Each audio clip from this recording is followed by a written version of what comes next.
বাবার বাড়ির দরজায় দাঁড়িয়ে আছে আলো। নিজের সাথে করে আনা ট্রলি ব্যাগটা বাহিরে রেখে হাতে খবরের কাগজে মোড়ানো একটা বক্স নিয়ে প্রবেশ করলো। আলোকে এখানে দেখে ওর মা ও ভাইয়ের বউ এগিয়ে এলো। এই সে আলো, যার চোখের নিচে কালো, অনেকটা ফুলে গেছে। এই ফোলা মোটা নয়, অতিরিক্ত পরিশ্রমের ফলে এমন অবস্থা হয়ে গেছে। কেমন যেন প্যাকাশে লাগছে দেখতে। নিজের মলিন চেহারা নিয়ে দাঁড়িয়ে আছে। আলোকে দেখে ওর মা জিজ্ঞেস করলো, মা, তুই এই সময় এখানে কেন? আর এত বড় ব্যাগ নিয়ে এসেছিস কেন? কেন আবার? আমার নাতির থেকে টাকা নিয়ে পেট ভরে নাই, তাই আবার আইসে টাকা নিতে, আলোর দাদি বলল। আলো দাদির দিকে সে মুচকি হাসল। সাথে তার ভাইয়ের শাশুড়ি কাসুমাসু হয়ে দাঁড়িয়ে আছে। আলো তার কাছে গেল। আলো বলছে, শাসি, টাকাটা দিন। ভাইয়ের বউ বলছে, কিসের টাকা আপু? সবাই অবাক, বুঝতে পারছে না কি হচ্ছে।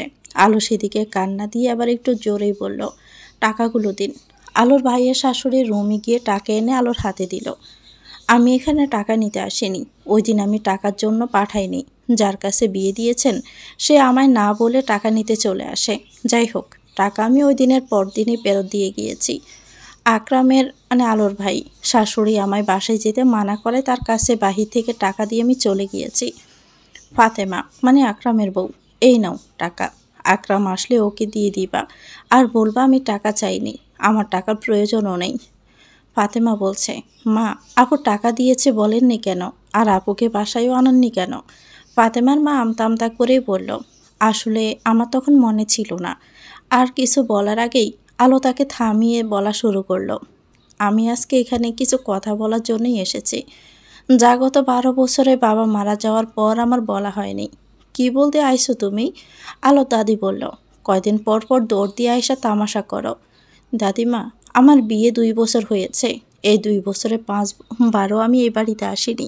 তাহলে কিভাবে বলেন যে 2 দিন পর পর এসেছি? আচ্ছা, আমায় আপনি দেখতে পারেন না কেন? আমি কি মেয়ে বলে? আপনাকে একটা প্রশ্ন করি, আপনি যখন জন্ম নিয়েছেন তখন কি ছেলে হয়ে জন্ম নিয়েছেন নাকি মেয়ে হয়ে জন্ম নিয়েছেন? বলে একটু দম নিল। কান্না পাচ্ছে ভীষণ। এই প্রথম আলো মনের সাফা কথাগুলো বলছে। আজ বলতেই হবে। আজ না বললে কখনোই আর বলা হবে না। আলো দাদি চুপ হয়ে যায়। আজ তার চুপ হয়ে থাকায় আলো আবারও বলা শুরু করলো, আপনি আগের যুগের মেয়ে হয়ে ভালোভাবে থেকেছেন, খেয়েছেন, ভালো জায়গায় বিয়ে করে বাচ্চা জন্ম দিয়ে নাতি নাতনি দেখেছেন, নাতির ঘরে পতি দেখতে যাচ্ছেন। কই, আপনার মা দাদিরা তো আপনাকে ঠিকই ভালো লালন পালন করেছে। তাহলে আমি এই যুগে হয়ে শিক্ষিত সমাজে থেকে আমার প্রাপ্য অধিকার ভালোবাসা থেকে কেন বঞ্চিত হব? কেন ছেলে মেয়েকে আলাদা চোখে দেখতে হবে? আশেপাশে কত মানুষ দেখলাম, কই তারা তো কন্যা সন্তানকে ঠিকই লালন পালন করছে, তারা তো পার্থক্য করছে না। আছে কি উত্তর কারো কাছে? দাদি, আপনিই বলেন।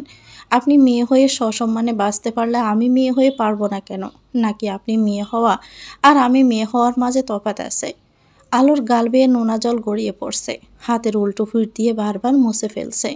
কথাগুলো গলায় আটকে যাচ্ছে, কিন্তু আজ আর থামবে না সে। আজ যে বলতেই হবে। সবাই চুপ হয়ে আছে। আলোর মা ও ভাইয়ের বউ কাঁদছে। আমাকে আপনারা সব সময় টিস্যুর মতোই ব্যবহার করেছেন। বাবার অ্যাক্সিডেন্টে মারা গেছে, তা কি আমার দোষ? সব সময় সব দোষের জন্য আমাকেই দোষ দেওয়া হয়েছে। আমাকে পড়াশোনা বাদ দিয়ে কাজের লোকের মতো খাটানো হয়েছে, কারণ বংশের ছেলেকে লালন পালন করতে হবে তাই। থাকা, খাওয়া, পোশাক সব দিক থেকে আমি বঞ্চিত ছিলাম। আমার কষ্টের টাকা দিয়ে সংসার চালিয়ে আমাকেই কথা শোনানো হতো। আর একটা বারও কি আমায় দেখতে চেয়েছেন? আমি ওই বাড়িতে বেঁচে আছি নাকি মরে গিয়েছি? ওই বাড়িতে কেমন আছি একটা বারও খোঁজ নেননি। আর একবারও দেখতেও যাননি। আর না আমায় কখনো বলেছেন এই বাড়িতে আসতে। কখনো ফোন দিয়ে 2 মিনিট কথা বলে জিজ্ঞেসও করেননি যে আলো কেমন আছো। আমি নিজে থেকে বেহায়ার মতো ফোন দিতাম আর আপনাদের কথা শুনতাম। আচ্ছা, বিয়ে দিয়ে দিয়েছেন, ব্যাস, দায়িত্ব কি শেষ? আপনাদের মাঝে দায়িত্ববোধ নামক জিনিসটা কি মরে গিয়েছে? আর সবচেয়ে বড় কথা, জীবনে একটা জিনিস চেয়েছিলাম, আদারকে বিয়ে করার কথা, সেখানেও আমাকে শাস্তি হিসাবে একজন অমানবিক পুরুষের হাতে তুলে দেওয়া হয়েছে। কেন এবারে ছেলে যদি তার পছন্দের মানুষকে জীবনসঙ্গী বানাতে পারে, তাহলে মেয়েটি কেন পারবে না? কেন? আলো কান্নায় ভেঙে পড়ল। কত বছর পর কাঁদছে আলো জানা নেই। বিয়ের সময় বিদায়ও কাঁদেনি সে। ফাতেমা আলোর পাশে এসে দাঁড়ালো। কি বলে সান্ত্বনা দিবে বুঝতে পারছে না। আলোর মাও কাঁদছে। হুট করে আলোর দাদি এমন কিছু বলল যার জন্য কেউ প্রস্তুত ছিল না। ও, এই কথা, এবার বুঝছি তোমার নাগর বুঝে আয়সা পড়ছে তাই না? তার সাথে যাওয়ার জন্যই এত কথা, আমাকে মান সম্মান ডুবানোর জন্যই এই রাস্তা। তোরে তো জন্মের সময় মাইরা ফালানো উচিত ছিল। আলোর মা বলছে, মা আপনি এগুলো কি বলছেন? চুপ করুন দয়া করে, আজ কিছু বলবেন না। আলো কান্নার মাঝে হেসে দিল। সবাই অবাক হলো। সত্যি দাদি, আপনি আর আপনার মানসিকতা কখনোই বদলাবে না। যাক, আমি কাউকে কোনো কৈফিয়ত দিতে আসিনি, যে কাজটা এসেছি তাই করি। চোখের জল মুছে ফাতেমার হাতে খবরের কাগজ মোড়ানো বক্সটা দিল। তুমি খুব মিষ্টি একটা মেয়ে ফাতেমা, আমার ভাইয়ের খেয়াল রেখো। আর হ্যাঁ, তোমার যদি মেয়ে হয় তাহলে দয়া করে এ বাড়িতে এদের কারো ছায়া তোমার মেয়ের উপর পড়তে দিও না। জীবনটা অভিশপ্ত হয়ে যাবে। আল্লাহ যেন তোমার কন্যা সন্তান না দেয়। আর এই বক্সটা আকরামকে দিয়ে দিও। তোমার উপর আমার বিশ্বাস আছে, তুমি এই বক্সটা খুলবে না, কারো কথাইও খুলবে না প্লিজ। ফাতেমার মায়ের দিকে তাকিয়ে বলছে, আমি চাই বক্সটা আকরাম খুলুক। নিজের খেয়াল রেখো, ভালো থেকো। আলো কথা শেষ করে বাহিরের দিকে পা বাড়ালো। ফাতেমা বলছে, আপু আপনার ভাই আসার পরেই যেতেন, নিজ হাতেই দিতেন বক্সটা। আলো মুচকি হাসলো। আমার যে আর সময় নেই ফাতেমা, তুমি দিয়ে দিও, এটার জন্যই আমি এসেছিলাম। আলোর মা আলোর হাত ধরে ওকে জড়িয়ে ধরে কাঁদছে। আলো কিছুক্ষণ চুপ করে থেকেই বলল, আমাকে ছাড়ুন, আমাকে যেতে হবে। আলোর মা বলছে, মাগো আমারে মাফ করে দাও, আমি কোনো দিন তোমার সাথে ভালো ব্যবহার করি নাই। মায়ের সাথে থাকতে থাকতে তার মতোই হয়ে গিয়েছি, তুমি আমারে মাফ করে দাও। মাফ করার কিছুই নেই মা, আর জন্ম দিলেই কি মা হওয়া যায় নাকি? আপনাকে তো আমি তুমি থেকে আপনি কেন ডাকি জানেন? কারণ আমার কাছে আপনজন যখন পর হয়ে যায় তখন তাকে আপনি বলে ডেকে থাকি। আপনাকে ঠিক মা বলে কবে ডেকেছি বলতে পারবেন? পারবেন না। আলোর মা চুপ হয়ে যায় কথাগুলো শুনে ভাবতে লাগলো। আলো সবার দিকে চেয়ে বলল, আশা করি আমার চেহারা যেন আপনাদের আর দেখা না লাগে। এরই মাঝে ফাতেমা আকরামকে মেসেজ করে আসতে বলে। কেন যেন আজ তার ভয় করছে। আলো কাউকে কিছু বলার সুযোগ না দিয়ে বাহিরে চলে এলো। দ্রুত পায়ে একটা অটোতে উঠে বাস স্ট্যান্ডের দিকে যাচ্ছে। চলে যাচ্ছে দুই পরিবার থেকে বহু দূরে। গার্লস গ্রুপ থেকে এক আপুর সাথে তার পরিচয় হয়। তার কষ্টের কাহিনী শুনে আপু তার কাছে চলে আসতে বলে। ওই আপু একা থাকে। আলো তার ফোন নাম্বার নিয়ে রাখে, সময়ে কাজে লাগবে তাই। আজ সকালে শাওনের বলা কথাগুলোর পর সিদ্ধান্ত নেয় চলে যাবে সে বহুদূর। অনেক আপু তাকে সাহস দেয়, নিজের জন্য লড়াই করার শক্তি দেয়, যার ফল আজ সেই আপু ঠিকানা দিয়ে দিয়েছে। আলো সেই ঠিকানায় রওনা হয়েছে। শাওনদের বাড়িতে শাওনের মা শাওনকে বকছে। শাওনের মা বলছে, তোর বউ স্বর্ণের চেন লইয়া গেছে গা, আমারে জিগাইও নাই, তুই কিছু কষ না তাই মাথায় উঠেছে। এমনি এত কাম পালাইয়া বাপের বাড়ি গিয়ে মরছে, চেন আমার কাছে রাখছি হারাইয়া যাইব গা তাই। বিয়ের মধ্যে বাপের বাড়ি থেকে সুতার সমান চিকুন চেন আনছিল, সেইটাই লইয়া গেল, পোড়া কপাল আমার। রূপা বলল, থাক খালা, শাওন ভাই আপনারা নতুন দেখে চেন আইনা দিবনি। শাওন কিছু না বলে রুমে চলে যায়। আলমারি খুলে দেখলো পুরনো কাপড় চোপড় পরে আছে, আর শাড়ি, বিয়ের মধ্যে উপহার পেয়েছিল সেই সব শাড়ি। কিছু নতুন থ্রি পিস যেগুলো কোনো ভালো দিনে পরতো, ওইগুলো নিয়ে বাকি সব রাখা। খালি বিয়ের শাড়িটাই পরে আছে। শাওন ভাবছে চেন নিয়ে গেল। বিয়ের 2 বছরে মা সেই যে চেনটা নিয়েছে, কত চাওয়ার পরও দেয় নাই, আর আজ নিজে থেকে নিয়ে চলে গেছে। ব্যাপারটা কেমন যেন লাগছে। শাওন তাড়াতাড়ি করে তার ড্রয়ার দেখলো, যেখানে টাকা রাখে সেটা খুলে দেখলো না, টাকা যেখানে ছিল সেখানেই আছে। কিছুক্ষণ গুনে নিল, সব ঠিক। বিয়ের সময় একটা ট্রলি কিনেছিল, ওটা নেই। শাওন এসব ভেবেই কুল পাচ্ছে না। ভাবলো অনেকদিন পর বাবার বাড়ি থাকতে গিয়েছে, তাই এভাবেই গেল। কখনো তো কিছু কিনে দেয় নাই, তাই সব নিয়ে গেছে যাতে কেউ বলতে না পারে সে কিছু কিনে দেয় না বউকে। যাক, বুদ্ধিমতী আছে। শাওন গান গাইতে গাইতে চলে গেল। ওইদিকে আদার নিজের দোকান চালু করে দিয়েছে, একজন কর্মচারীও রেখেছে। আদার দোকানে বসে নিজের মানিব্যাগে রাখা সাদা কালো ছবিটার উপর হাত বোলাচ্ছে। ছবিতে একটা বাচ্চা মেয়ে গোমড়া মুখ করা ছবি। এই ছবিটি আর অন্য কারো নয়, এটা আলোর। যখন তারা ক্লাস 4-এ পড়তো তখন কোনো কারণে ছবিটা তুলতে হবে। ছবি তুলে আলো দেখলো তার ছবি সুন্দর হয়নি, মাথায় তিল সুপসুপ করছে। ছবিটা বাঁকা উঠেছে তাই রাগ করে ফেলে দিয়েছিল। আদা সেটা কুড়িয়ে নিজের কাছে সযত্নে রেখে দেয়। এত বছর ধরে নিজের কাছেই আছে। রোজ সকালে ঘুম থেকে উঠে ছবিটির দিকে তাকিয়ে থাকে, রাতে ছবির দিকে তাকিয়ে কথা বলে। আরও কত কি। আদার হাসছে আর মনে মনে বলছে, আমার 2 মাসের বড় আলো খুব তো জোর গলায় বলেছিল তুমি শুধু আদারের আলো, কিন্তু আজ কি হলো? আধারের আলো যে অন্য কারো হয়ে গেল, তোমার উপর আমার কোনো রাগ নেই, শুধু শেষ একটাই ইচ্ছে, এই ২৬ বছরের নারী আলো দেখতে কেমন হলো তাই দেখতে চাই। আলো বাস থেকে নেমে একজনকে খুঁজছে। কিছুক্ষণের মাঝে একজন মেয়ে আসলো। আলো তার সাথে কথা বলল, এরপর দুজনেই চলে গেল। মানুষ বড়ই অদ্ভুত, তাই না? সামান্য কষ্টের কথা শুনে সাহায্য করার জন্যই চলে আসলো এই আপুটা। আর কাছের মানুষের থেকে শত কষ্ট পেয়েও একটুখানি সুখের আশায় ছিলাম। আজ কেন যেন মনে হচ্ছে আপনের চেয়ে পরই ভালো। সামনের দিনগুলো কিভাবে কাটবে জানি না। আলো আর মেয়েটি একটি ফ্ল্যাটে আসলো। মেয়েটি বলল, আলো তুমি বসো, আমি তোমার জন্য শরবত নিয়ে আসি। আলো চারদিক দেখছে, অনেকটা গোছানো ঘর। এত বড় ফ্ল্যাটে উনি একা থাকে? কি দেখছ? শরবতের গ্লাস এগিয়ে দিয়ে বলল মেয়েটি। মনিরা আপু, এত বড় বাড়িতে কি তুমি একা থাকো? মনিরা বলছে, একসময় বর আর আমি থাকতাম, এখন শুধু আমি থাকি। আপু কিছু মনে না করলে একটা কথা বলতাম। একটা নয় ১০০টা বলো, কোনো সমস্যা নেই। আগে ফ্রেশ হয়ে নাও, কিছু তো খাওনি সকাল থেকে। চলো আমরা খেয়ে সারা দিন গল্প করব। আলোর চোখ ছলছল করছে। চেনা নাই জানা নাই একটা মেয়েকে থাকতে দিচ্ছে, খেতে দিচ্ছে। মনিরা বলছে, ওফো, চোখের পানি গড়িয়ে পড়ার আগেই মুছে পেল। এই জল যেন গড়িয়ে না পড়ে, ঠিক আছে? আর চিন্তা করার কোনো কারণ নেই, আমি তোমার পাশে আসি। আমাকে তুমি বড় বোনের মতো ভাবতে পারো। আলো মনিরা বসে বসে কথা বলছে। মনিরা বলছে, ছোটবেলায় আমার বাবা মারা যায়। মা কষ্ট করে বড় করে আর লালন পালন করতে থাকে, কিন্তু হঠাৎ মাও মারা যায়। আমি যে কি করব বুঝে উঠতে পারছিলাম না। এরপর আমার একজনের সাথে পরিচয় হয়। সে বয়সও অনেক বড় আমার। একদিন সে আমায় বিয়ের প্রস্তাব দেয়, উপায় না পেয়ে রাজি হয়ে যাই। লোকটা আমায় বড্ড ভালোবাসতো। আমাকে পড়াশোনা করিয়ে এখানে আনার পিছনে তারই অবদান। আজ আমি ভালো জব করি, এই ফ্ল্যাটের মালিক আমি, ভালোই চলছে দিনকাল। আলো বলছে, উনি কোথায় এখন? উনিও আমাকে ছেড়ে একা করে না ফেরার দেশে চলে গিয়েছে। যাক, তুমি চিন্তা করো না, তোমার জন্য আমি কিছু না কিছু করব। নিজের পায়ে দাঁড়াতে হবে। তুমি যা সিদ্ধান্ত নিবে আমি তোমার সঙ্গ দিব। তো এখন তুমি কি চাও?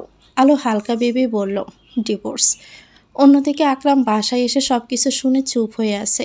ওর আসতে দেরি হয়েছে, না হয় আজ ওর বোন ওর সাথেই থাকতো। বোনে দেওয়া বক্সটা খুলতে বড্ড ভয় করছে। কয়েকবার কল করেছে কিন্তু ফোনটা বন্ধ। শাওনকেও কল দিয়েছে, সেখানেও নেই। তার বোনের কিছু হলো না তো? ৭-৫ না ভেবে বক্সটা খুলল।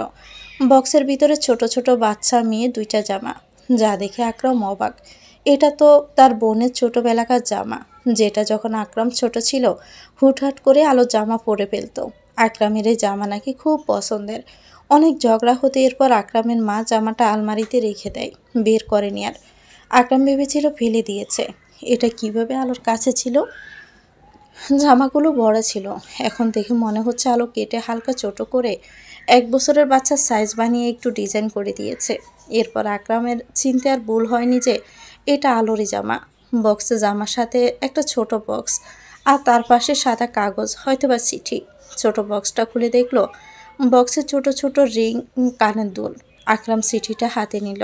পড়তে ভীষণ ভয় করছে। চিঠিটা সাহস করে পড়ে কান্নায় ভেঙে পড়ল। সবাইকে চিৎকার করে বলছে, আমার বোন চলে গিয়েছে, কোথায় খুঁজবো আমি তাকে? আমার বোনের সাথে এমনটা কেন হলো? চিঠিতে কি লেখা ছিল কেউ জানে না। ফাতেমাকেও ধরতে দিচ্ছে না চিঠি। আলো চলে যাওয়ার ৭ দিন হয়ে গেছে। আকরাম রোজ চিঠিটা পড়ে আর কাঁদে। অনেক জায়গায় খুঁজেছে নিজের বোনকে। আকরাম তার মা, শাশুড়ি আর দাদির সাথে একেবারেই কথা বলা বন্ধ করে দিয়েছে। ফাতেমার সাথে কথা বলে, আর সে চায় তার যেন মেয়ে হয়। এই অবস্থায় ফাতেমার অনেক খেয়াল রাখছে আকরাম। শাওনের বাসায় গিয়েও শাসিয়ে এসেছে সবাইকে। শাওন চিন্তায় পড়ে গেল, আলো হঠাৎ করে কোথায় চলে গেল। ২ দিন পর শাওনের ২ বোন এসেছে। শাওনদের বাসায় এসে রুফাকে রুম থেকে বের করে ৪-৫টা সর বসিয়ে দিয়েছে ২ বোন মিলে। ওদের এমন কাজে সবাই হতভম্ব হয়ে গেছে। ২ বোন প্রচুর রেগে আছে। শাওনের ২ বোনের চিল্লাচিল্লিতে পুরো বাড়ি মাথায় উঠে গেছে। পাশের বাড়ির চাচিরাও চলে এসেছে। শাওনের বড় বোন সাথী রূপা চুল ধরে কয়েকটা সর বসিয়ে দিয়েছে। সুচি শাওনের অপেক্ষা করছে। শাওনকে ৫ মিনিটের মধ্যে বাসায় আসতে বলেছে। শাওনের মা তার ২ মেয়ের কাণ্ড দেখে বুঝতে পারছে না কি করবে। তোকে এ বাড়ি থাকতে দিয়েছি, খেতে দিয়েছি কি অন্যের সংসার ভাঙার জন্য? বলে হাত মুষ্টিবদ্ধ করে রূপার পিঠে ২টো কিল মেরে দিল। সুচি বলছে, এতদিন ধরে মায়ের জন্য চুপ করে আছি, কারণ মায়ের বোনের মেয়ে বলে কিন্তু অনেক সহ্য করেছি। আমাদের বাসায় থেকে খেয়ে আমাদেরই ক্ষতি করতে চলে এসেছিস ডাইনি। তোকে তো আরও 2টা চড় বসিয়ে দিল। শাওনের মা 2 বোনের কাছ থেকে রূপাকে ছাড়িয়ে নিল। শাওনের মা বলছে, কি হয়েছে? এমনি আমার বঞ্জিটারে মারতেছস কেন তোরা? মা, তুমি আজ আমাদের মাঝে এসো না তো। তোমার কোনো কথা আজ আমরা শুনবো না। আজ তুমি শুনবা, অপেক্ষা করো শাওন আসুক। এই প্রথম নিজের বড় ভাইকে নাম ধরে ডাকায় সবাই অবাক। বুঝতে আর বাকি রইল না কতটা রেগে আছে। রূপা রীতিমতো কান্না শুরু করে দিয়েছে। শাওনের বাবা চুপচাপ দাঁড়িয়ে দেখছে। আজ 2 বোন প্রচুর রেগে আছে। রাগের কারণ কেউ জানে না। কিছুক্ষণ পরে শাওন এসে হাজির। শাওন বাসায় ঢোকার সাথে সাথে সাথে নিজের ছোট ভাইকে দুগালে সর বসিয়ে দিল। নিজের বোনের এমন কাণ্ডে স্তব্ধ হয়ে যায় শাওন। ঘটনাটা আচমকা হওয়ায় বুঝে উঠতে পারছে না আসলে হলোটা কি। আপা, কি হয়েছে? শাওনের কথায় উত্তর না দিয়ে পাল্টা প্রশ্ন ছুড়ে দিল। আলো কোথায়? আলো ওর বাবার বাড়ি গিয়েছে। আচ্ছা, বাবার বাড়ি গিয়েছে? যদি বাবার বাড়ি যায় তাহলে আকরাম এসে তোকে শাসিয়ে গেল কেন? শাওনের মা বলছে, সুসি, আমরা কেমনে কমু? আলো কই গেছে? আমগো তো আর কইয়া যায় নাই। আর আমগো ফোলারে এমনি তোরা মারতারছস কেন? সাথী বলছে, হ্যাঁ, আপনার ফোলা। এই পোলা পোলা করেই তো ফোলাকে জোয়াখোর জানোয়ার বানিয়েছেন। কখনো ফোলাকে কিছুই বলেন নাই। চুপ থেকে ঠান্ডা মাথায় কীভাবে অত্যাচার করা যায় সেটা কিন্তু ঠিকই শিখিয়েছেন। শশী বলছে, একটা মেয়েকে আপনারা এত অত্যাচার করেছেন যে সে বাড়ি ছেড়ে চলে গেছে। কতটা খারাপ মানুষ আপনারা। আল্লাহ আমাদের বাঁচিয়েছে যে আমাদের কপালে আপনাদের মতো শ্বশুর বাড়ি পড়েনি।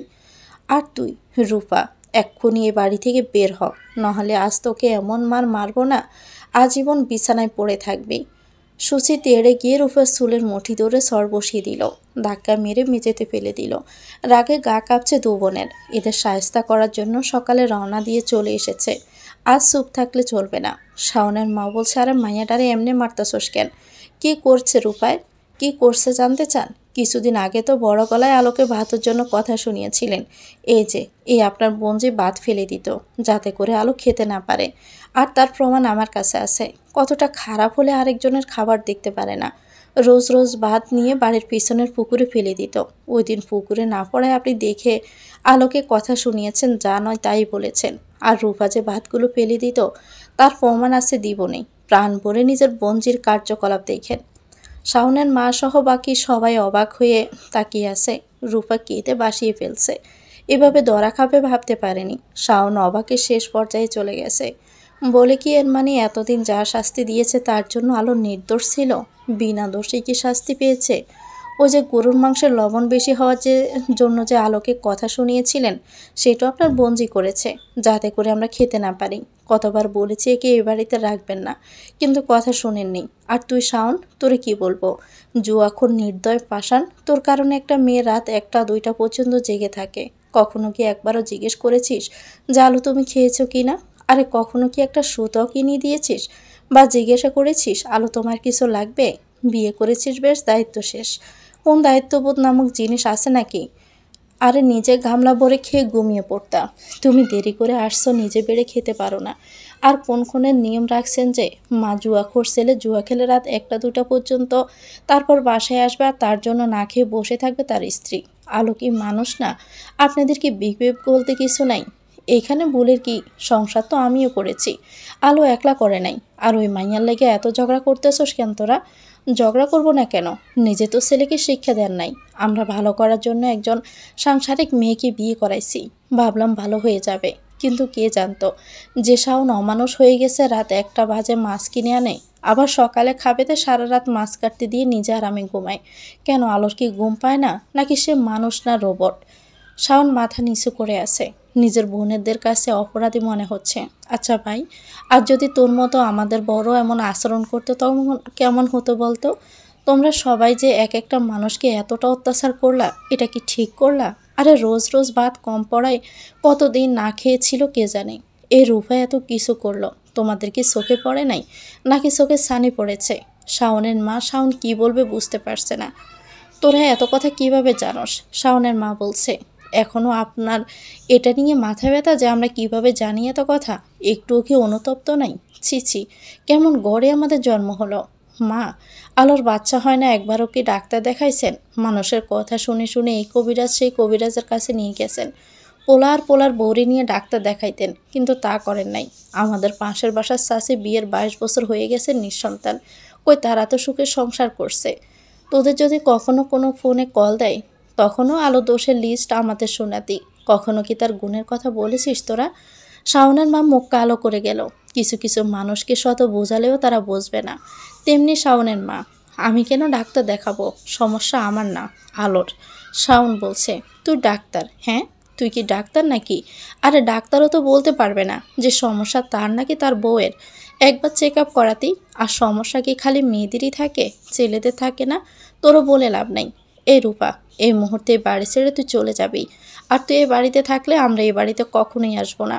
আর শাওন, তোরা কয়েকদিনের সময় দিচ্ছি। আলোর কাছে মাপ চেয়ে সসম্মানে আলোকে এ বাড়িতে নিয়ে আসবি।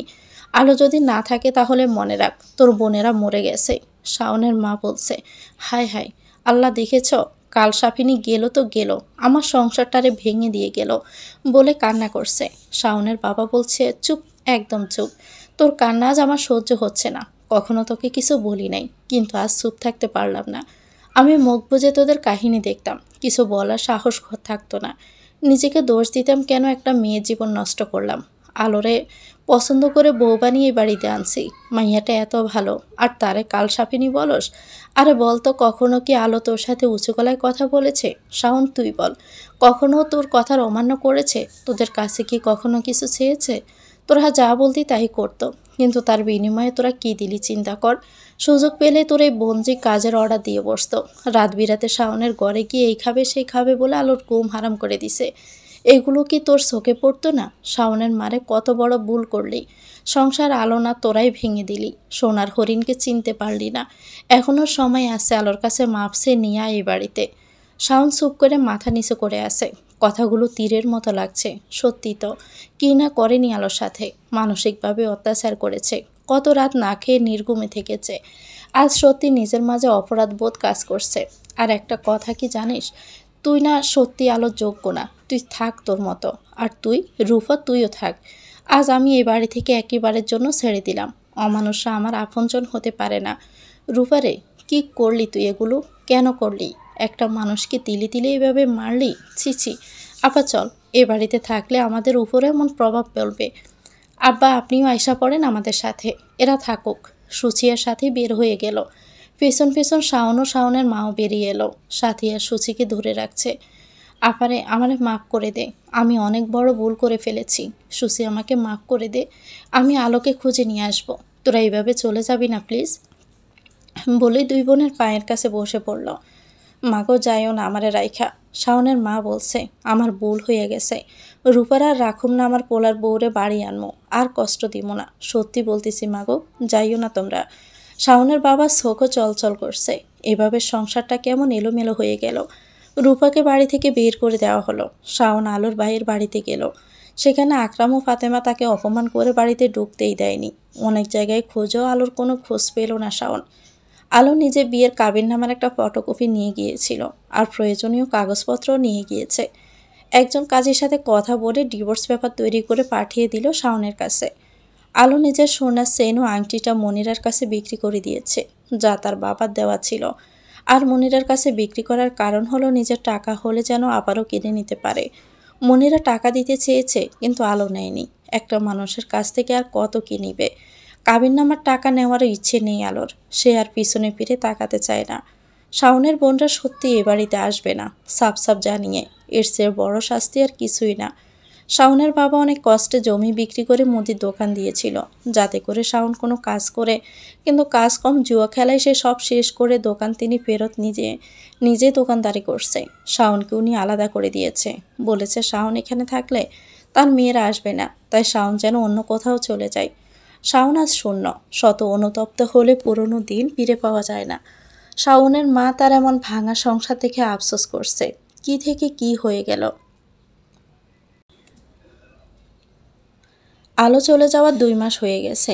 আলো নিজের জন্য একটা রুম ভাড়া নিয়েছে। সেখানে সে কিস্তিতে একটা সেলাই মেশিন কিনেছে। আপাতত ঘরে কিছু নেই, সামান্য টাকা ছিল তা দিয়ে প্রয়োজনীয় জিনিস কিনেছে।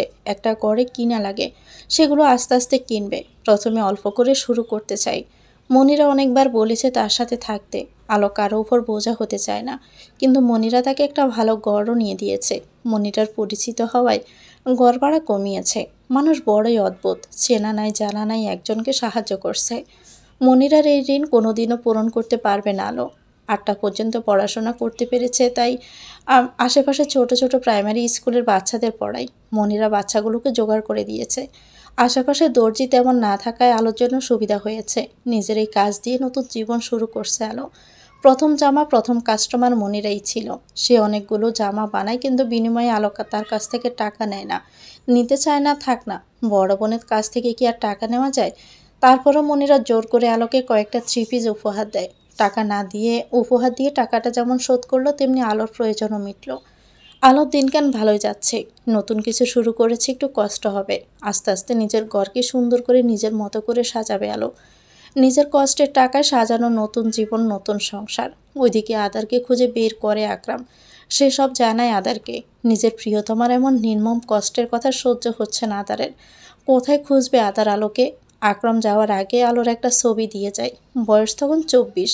ছবিটা আলোর বিয়ের দিনের তোলা। আকরাম তুলে নিজের কাছে রেখেছে। যে করে হোক তার বোনকে সুখ এনে দিবে, আর সেই সুখ আদারের সাথে থাকলেই পাবে। আসলে এমনিতেই হারিয়ে গেলে খুঁজে পাওয়া যায়, কিন্তু ইচ্ছাকৃতভাবে হারিয়ে গেলে খুঁজে পাওয়া বড়ই কষ্টকর ব্যাপার। আদার নিজের হাতে প্রিয়তমার ছবিটি নিয়ে রেখেছে। ছবিটি দেখতে হাত কাঁপছে। ঠিক কত বছর পর দেখতে যাচ্ছে তার আলোকে। অনেক চেষ্টা করেছিল আলোকে দেখার, কিন্তু পারেনি। আলোর বাড়িতে ঢুকতে দিত না তার দাদি। আলোকে বাহিরে বের হতে দিত না। প্রয়োজনও বের হলে ওর মা সাথে করে বের হতো। এখান থেকে যেত, আবার অনেক সময় লাগতো। অনেক অপেক্ষা করতাম একটা নজর দেখার জন্য। অবশেষে দেখতে পারবো আদারের আলোকে, সরাসরি না হোক না ছবি দেখি। নতুন করে আসার আলো যখন পেয়েছি, তখন আর হাতছাড়া করব না। চেষ্টা করে যাব তোমাকে আমার জীবনের সাথে নিয়ে চলতে। অবশেষে আদা তার প্রিয়তমাকে ছবিটি দেখেই ফেলল। ভালোবাসার মানুষ যেমনই হোক, তার কাছে সবচেয়ে সুন্দরী রমণী লাগে। মন পড়ে ছবিটা দেখছে, সাথে চোখ বেয়ে নোনার জল গড়িয়ে পড়ছে। বাসায় গিয়ে সবাইকে আলোর ছবি দেখালো। সবাই অনেকটা চিন্তিত, কিন্তু আদার খুব খুশি। এবার আলোকে খোঁজার পালা। আলোকে যেই করে হোক খুঁজতে হবে। এভাবে 6 মাস কেটে গেল। আলো এখন ভালোই আছে। সে সেলাইয়ের পাশাপাশি 3 পিস বিক্রি করে। নিজের ঘরের সামনে রমজান মাসে ইফতার বানিয়ে বিক্রি করছে। চিন্তা করে রেখেছে পিঠাও বিক্রি করবে। এলাকাটা শহর হওয়ায়, বাজার একটু দূরে হওয়ায় বেচাকেনা ভালোই চলে আলোর। সাথে বাচ্চাদের পড়ানো, এই নিয়ে তার জীবন চলছে। এখন আর খাওয়ার জন্য অপেক্ষা করতে হয় না, না খেয়ে ঘুমাতেও হয় না, নির্ঘুমে থাকতে হয় না। আলো নিজের বর্তমান পরিস্থিতির কথা গার্লস গ্রুপে শেয়ার করে। সবাই খুশি হয়েছে। অনেকে আবার বলছে মনিরার মতো কাউকে পেলে চলে যাবে। আলো সেখানে বলছে সবাই মনিরা আপুর মতো ভালো হয় না, অনেক প্রতারক ধোঁকাবাজও আছে। তাই যা করার ভেবেচিন্তে করতে হবে। নিজেকে চিনতে হবে তুমি কি পারো, তা দিয়ে শুরু করো। বাকিটা না হয় আল্লাহই ঠিক করে দিবে। কেউ পাশে থাকুক আর না থাকুক, সৃষ্টিকর্তা সবসময় আমাদের পাশে থাকে। ওইদিকে আকরাম আলোর চিঠিটা লুকিয়ে রেখেছে। চিঠিতে কী আছে ফাতেমা জানে না। একদিন ফাতেমা চিঠিটা চুরি করলো। চিঠি পড়ে তার চোখ বেয়ে আপনা আপনি পানি গড়িয়ে পড়ল। চিঠিতে, প্রিয় ছোট ভাই, আশা করি ভালো আছিস আর ভালো থাকবি। আজকে কথাগুলো লিখছি, হয়তো আমার প্রথম ও শেষ কথা মনোযোগ দিয়ে পড়বি। তোর যখন জন্ম হয়েছিল, সারা বাড়ির সবাই অনেক খুশি ছিল, আমিও অনেক খুশি ছিলাম। আমি তোকে দেখার জন্য, কোলে নেওয়ার জন্য বেকুল ছিলাম। কিন্তু তখনও দাদি তোর আর আমার মাঝে তফাৎ বুঝিয়ে দিল। আমাকে একটা রুমে আটকিয়ে দিয়েছিল। তখন বাবা সবেমাত্র বিদেশ গিয়েছে। আমি সারাদিন ওই রুমে ছিলাম। এরপর পাশের বাসার ছোট দাদি এসে আমায় নিয়ে গিয়েছিল। জানিস, তোকে না আমার কোলে নিতে অনেক ইচ্ছে করতো, কিন্তু কখনো হয়ে ওঠেনি। ভাবছিস এত ছোটবেলার কাহিনী কিভাবে মনে আছে? আসলে আমরা সুখের চেয়ে দুঃখের কথা বেশি মনে রাখি। আস্তে আস্তে আমরা বড় হচ্ছিলাম। তুই ছোট থেকে কম কথা বলতি, কিন্তু সারাদিন আমার পিছু পিছু ঘুরতি আর আমার জামা পরে ফেলতি। সেই জামা আমি ছোট করে নতুন করে বানিয়ে দিয়েছি। জামাটা তোর পছন্দের ছিল, তাই নিজের কাছে রেখে দিতাম। তোর যদি মেয়ে হয়, আমার পক্ষ থেকে দিয়ে দিস। আমরা একে অপরকে ভালোবাসি, কিন্তু প্রকাশ করিনি। মনে আছে? আমার রিং, কানের দুল দাদি খুলে নিয়ে গিয়েছিল, আর তুই দাদির সাথে ঝগড়া করে আমায় এনে দিয়েছিলি। সেটা আমি তোকে দিয়ে দিলাম। এটা তোর মেয়েকে দিয়ে দিস। এর চেয়ে বেশি কিছু দেওয়ার সামর্থ্য আমার নেই রে ভাই। যাক, অনেক কথা বললাম, বলার কারণে আছে। বাবা মারা যাওয়ার পর তুই একদম চুপচাপ ছিলি, তুই আমার কাছে কম আসতি, কিন্তু দূরে থেকেও আমায় সাহায্য করতি। সবাই যখন আমায় দোষারোপ করছিল বাবার মৃত্যুর কারণে, তুই তখন এক কোণায় চুপ করেছিলি অসহায়ের মতো আমার দিকে চেয়ে। আমার জন্য তুই এটা সেটা নিয়ে আসতি। অবশেষে ফাতেমাকে নিয়ে এলি যাতে আমার কষ্ট কম হয়। ফাতেমাকে পারলে আগেই নিয়ে আসতি, কিন্তু তোদের বয়স কম হওয়ায় পারিসনি। ফাতেমা মেয়েটা খুবই ভালো, আমার বেশ পছন্দ হয়েছে রে। ওর খেয়াল রাখিস। আমার জন্য কিছু আনলে ফাতেমাকে দিয়ে পাঠাতে। প্রথমে বলতি ফাতেমার জন্য এনেছিস, পছন্দ হয় নাই তাই আমাকে দিয়ে দিলি। এতে দাদিও কিছু বলতো না, আমাকেও সাহায্য করতে পারতি। আমার বিয়ে করতে করতে 24 বছর হয়ে যায়। দাদি আমাকে যার তার সাথে বিয়ে দিয়ে দিত, কিন্তু তুই তার মাঝে থাকায় পারিনি। তুই নিজের পড়াশোনার পাশাপাশি কাজ নিয়েছিলি যাতে আমার কষ্ট কম হয়। ছোট হয়ে বড় ভাইয়ের মতো দায়িত্ব পালন করেছিস। শাওন যখন টাকার জন্য আসে তুই কেন টাকা দিয়ে দিলি? আর বোকা, আমায় জিজ্ঞেস করতি। তুই যেদিন টাকা দিয়েছিস তার পরদিন আমি এসেছিলাম, তোর শাশুড়ি আমায় তোর বাড়িতে যেতে মানা করেছে। সে আমায় বলেছে আমি যদি এই বাড়িতে আসি তাহলে ফাতেমাকে নিয়ে যাবে, আর দিবে না, তাই আমি আসিনি। তুই ওনাকে কিছু বলিস না। সব মায়ে চায় তার মেয়ে ভালো থাকুক। এখানে উনি চেয়েছে ওনার মেয়ে যেন ভালো থাকে। উনি তোমার কথাও ভেবেছে। তুমি কত কষ্ট করে কাজ করছো, তার উপর এতগুলো টাকা দিয়ে দিলে। আমি কখনো আর আসবো না। হ্যাঁ, ঠিকই আসবো না। ওনার কথার জন্য না, নিজের জন্য চলে যাচ্ছি বহুদূর, এক অচেনা শহরে যেখানে কষ্ট দেওয়ার মতো কেউ নেই। অনেক কথা বললাম, এবার শেষ কথা শোন। তোর মেয়ে হলে মেয়ের জন্য কিছু করে যাবে, নয়তো তার অবস্থাও আমার মতো হবে। আর বিয়ে দেওয়ার আগে দেখে শুনে বিয়ে দিস। বিয়ে দিয়ে খোঁজ খবর নিবি, বাবার দায়িত্ব পালন করবি। তাদের নানা অত্যাচারে আমি দিন দিন শেষ হয়ে যাচ্ছিলাম, না ঠিকমতো খেতে পারছি না ঘুমাতে। কিন্তু শাওনের দুই বোন খুব ভালো, আমায় অনেক ভালোবাসে। শাওন আজকে আমায় বলেছে তোর কাছ থেকে টাকা নিয়ে যেতাম, টাকা না নিলে যেন আমার মুখ না দেখাই। শাওনের এই কথাটা আমি রাখলাম। সত্যি মুখ আর দেখাবো না শাওনকে। শেষবারের মতো তোকে সব বলে দিলাম, কারণ তোর জানার দরকার আমি কেন চলে গেছি। আমাকে খুঁজে লাভ নেই, পাবি না আমায়। তার চেয়ে ভালো নিজের খেয়াল রেখে ভালোভাবে সংসার করো। ফাতেমার খেয়াল রেখো, মায়ের যত্ন নিও, আর দাদিরও খেয়াল রেখো। ভালো থেকো। তোকে দেখার অনেক ইচ্ছে ছিল, কিন্তু তোর সাথে দেখা হলে তুই আমাকে দেখলে যেতে দিবি না। তাই তো আমি তোর আড়ালেই চলে যাচ্ছি ভাই। ইতি, তোমার বড় বোন আলো। ফাতেমা চিঠিটা পড়ে তার মায়ের সাথে অনেক রাগারাগি চিল্লাচিল্লি করছে। চিঠি পড়ে সে খুব করে কাঁদছে। এখন বুঝলো আকরামের কেমন লাগছে, সে কেন এত কেঁদেছে আর কেন কাঁদে। 8 মাসের শেষের দিকে পড়েছে ফাতেমা। এভাবে চিল্লাচিল্লির ফলে পেটে অনেক ব্যথা শুরু হয়ে গেছে। ফাতেমাকে হাসপাতালে নিয়ে যাওয়া হলো। অবশেষে আকরাম ও ফাতেমার কোলজোড়ে এলো ছোট্ট একটি পরী। একটি মেয়েবাবু জন্ম হলো। এটাই আকরাম চেয়েছে। পরম আদরে নিজের মেয়েকে ভালোবেসে আদর করছে। নিজের মাকে সবাইকে বলছে তার মেয়ে হয়েছে। নিজের দাদিকে 50 বার জানিয়েছে তার মেয়ে হয়েছে। মিষ্টি নিয়ে সবার প্রথম দাদিকে খাইয়ে বলেছে আমার মেয়ে হয়েছে। ছেলের জন্য অনেক দোয়া করেছিলেন, আপনার দোয়া কবুল হয় নাই দাদি। আমার মেয়ের সাথে যদি উল্টাপাল্টা কিছু করেন না, খবর আছে আপনার। মেয়ের নাম রাখা হয় আফরা ইসলাম ফারজানা। আলো দাদি নিজে ভুল বুঝতে পেরেছে। তিনি নিজের নাতনির কাছে ক্ষমা চাইবে। অনেক বড় ভুল করেছেন উনি। আকরামকে বলেছে আলোকে নিয়ে আসতে। অনেক খোঁজাখুঁজিও করেছে। একদিন আলো বাজার করে বাসায় ফিরছিল, তো সামনে কিছু স্কুল কলেজে 2-3 জন ছেলে বসে আড্ডা দিচ্ছে। আলো থেকে বয়সে অনেক ছোট। আলো হেঁটে হেঁটে যাচ্ছিল, হঠাৎ ছেলেগুলো আলোকে দেখে বাজে মন্তব্য করে।